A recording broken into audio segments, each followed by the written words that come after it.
எவன் இக்கேடு கேட்டா எனக்கு என்ன? அவன் ஜெயிலுக்கு போனா என்ன, போகலனா என்ன? அவன் புள்ள அவன் கிட்ட இருந்தா என்ன, உங்ககிட்ட இருந்தா எனக்கு என்ன? எனக்கு அத பத்தி எல்லாம் துளியும் கவலை கிடையாது. வெண்பாவ கஸ்டடியில எடுத்துக்கிற பிளான்ல சொத்த ஆட்டைய போடலான்னு ஒரு பிளான் வச்சிருந்தவன் தானே நீ? ஜபார் ராஜே, மரியாதையே பேசு. நான் வயசுல மூத்தவன்.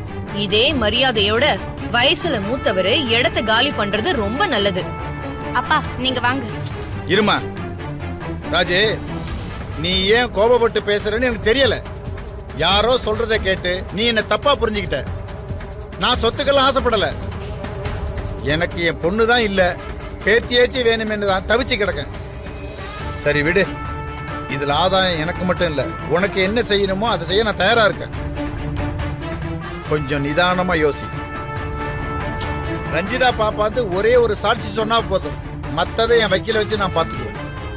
கொஞ்சம் யோசிச்சு எதனாலும் சொல்லு.